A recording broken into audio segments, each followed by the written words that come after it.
Hi. Before we get started, I'm going to promise you 3 things about the presentation you are about to hear. Number 1, some of the things you are about to see and hear may offend you and possibly break your heart. I know this because that is what happened to me. Number 2, I'm going to ask you to consider being a part of reaching out to a subculture of 14 to 20-year-old kids. And number 3, it's not high-tech by any means. I want to share with you what God showed my wife and I one night last April. It has changed our lives, and it has become our passion. First, I want to introduce myself. My name is Rob Myers. I am a contractor and a worship leader. My wife Colleen works in drug prevention. She and I have started a ministry called Plur Life Ministries. We are reaching out to kids who go to rave parties and are caught up in the rave culture. Although we had heard about raves, we knew virtually nothing about them until that night in April. We believe most of the church knows nothing about them, and we need to share with you what is going on in your own backyards. On that April night, Colleen was on an assignment for work to conduct a risk assessment at a rave party in Redlands, California. These rave parties were being held monthly and drawing kids from all over the state. Kids were getting hurt, overdosing on drugs, and even going missing. Colleen was not prepared for what she saw that night.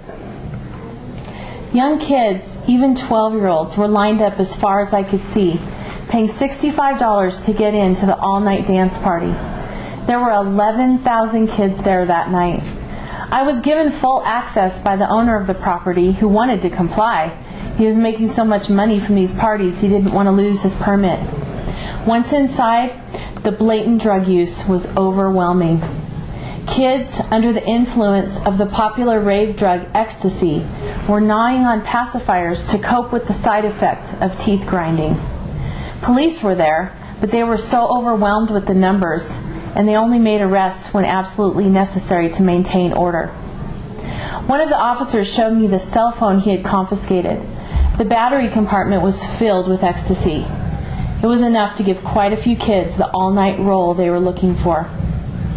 In order to enhance the drug's effect, kids were massaging each other and giving each other light shows with glow sticks and LED finger lights. They were apparently finding comfort in touching soft, furry, or rubbery items that they wore around their necks. Elmo and Hello Kitty backpacks and stuffed animals were popular. Between that and the pacifiers in their mouths, they looked like little kids. They were amazingly friendly and polite. They seemed to care about each other, and it actually seemed like one big, huge family reunion. Kids came up to me and introduced themselves and hugged me. They said it was cool to see a mom-type person at a rave. The techno music being played by the DJs at several different stages was deafening. Kids were spreading Vicks under their noses to help open their airways so their lungs could keep up with their drug bodies and dance all night. That's one of the desired effects of ecstasy. Young girls were wearing very little clothing, some only a few strips of duct tape. And by 2 a.m., kids were having sex on the dance floor. Shirts like this one were being sold in booths that surrounded the dance floor. I cried all the way home.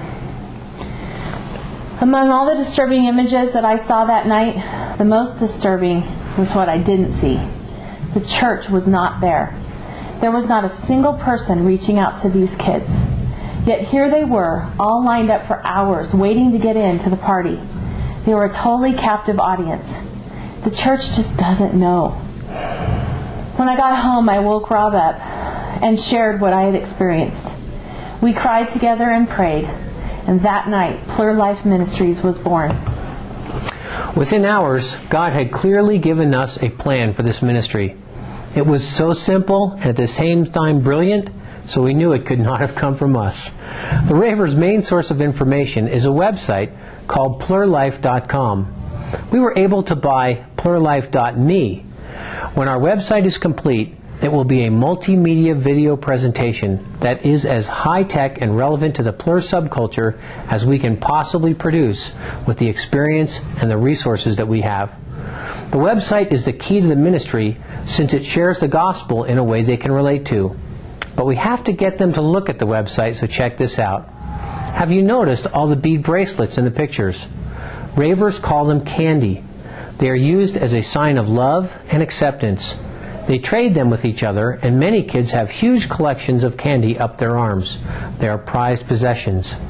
Well, we have created candy for them too, but with a gospel built in. Our website is spelled out in the center section of each one, and in the following days after the rave, they will be able to see it and access it.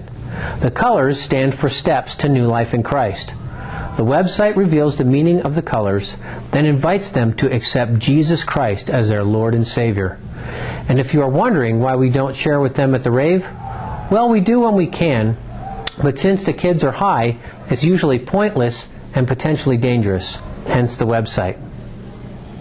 Candy making is a huge part of the ministry.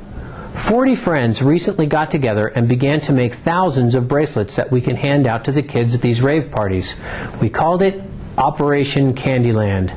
This is an exciting part of the ministry because virtually anyone can make candy, the young and the old, in groups or in individuals.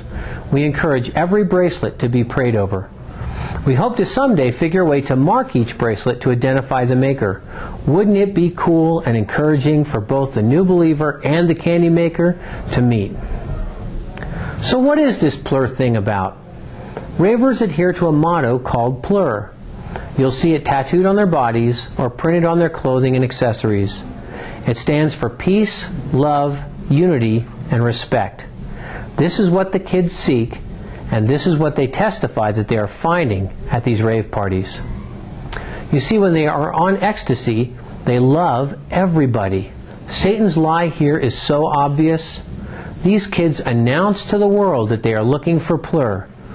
They want what we have, yet they are looking for it in the wrong place. What Jesus gives us for free, they are paying dearly for, and they are getting a fake. And what is so sinister is that they are finding it. They just don't know that it's a cleverly wrapped lie. And check out the attendance. April 2009, 11,000 rave in Redlands.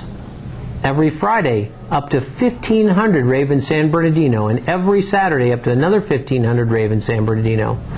In September 2009, 40,000 kids raved in San Bernardino. And on Halloween of 2009, 65,000 kids raved in Los Angeles. The numbers are huge for two reasons. First, these kids are hurting and they're looking for answers. And secondly, adults are making a whole lot of money off of them. Look at these ads. These are ads from the recent raves that we've attended. They are not cheap to make. The entrance fees are as much as $65 per person. Then they confiscate the kids' personal items and drug paraphernalia before they're allowed into the party. I've been to a lot of raves, and I've seen this over and over again. I've never once seen them confiscate the drugs. But they take the things that the kids need to go along with the drugs. When kids are doing ecstasy, they have to have water. Ecstasy dehydrates them. So before they go into the parties, the kids lose their water bottles, their pacifiers, their Vicks, and then once they get into the party, there are booths that are set around the dance floor. And there you can buy pacifiers and water and Vicks, but at exorbitant prices. I've seen pacifiers sold for $10 each and water bottles for $5. Because our website is not yet complete due to lack of funds, we're not handing out the bracelets just yet. For now, I go in with a small team of women. Because of the sexual nature of these parties, we ask the men to stay at a separate location to pray and worship and be ready to pick us up, either when we're finished or if a problem happens to arise. We're usually able to talk to a few kids, and we're usually welcomed there by the ravers. We're sort of looked on as a novelty. We pass out cards with our Facebook address on them. In this way, we've not only been able to test the size of potential response, which has been amazing, but we've also collected hundreds of fans and will alert them when the website is completed. Over and over, we on the outreach team have found that all we have to do is tell one of these precious, precious kids that they were created by a God who loves them and that they are valuable, and these kids will just melt. I went to a rave one time that had very inexpensive entrance fees. And when they have these low rates to get in, like between $5 and $15, it attracts a totally different crowd. It attracts sort of a gang type crowd. God sort of nudged me to talk to this one really tough looking kid. And I argued with God a bit because he just looked really scary. But I went over to him, and his name was Christopher. And after just saying a few words of love to this boy, he was crying. It's like these kids have never heard that they're loved before. I recently spoke with an adult who grew up in the rave scene. He's since come to know Jesus. He was so surprised to hear about our ministry. He said he'd never heard of Christians reaching out to ravers before. He thought about it for a minute, and this is what he said. You know, if a Christian had shown up at a rave and invited me to go to church with them, I think I would have gone. That's what I was looking for. It's just that no one ever came. And we kind of had the idea that this was our life and Christians had theirs, and we just didn't mix. Now I know you just read that with me, but did you hear what he said? Did you hear it? They never came. No one ever came. Pastors and friends, these kids are hurting. These kids have been raped by our culture. They're being raped by those who want to profit off their lives. They're being raped by the internet. They're being raped by an educational system that tells them they are a worthless product of evolution. They're being raped by a society that has simply stopped caring about kids. And the enemy leads them into raves and rapes them again with the promise of plur. His intentions are clear: to ruin lives and to drag them to hell. And thousands of them are following him every weekend with pacifiers in their mouths and cute little cartoon backpacks. Here's where we could use your help. Thank you so much for watching this DVD. If God has used this to touch your heart and he is leading you to intervene, then email or call us today.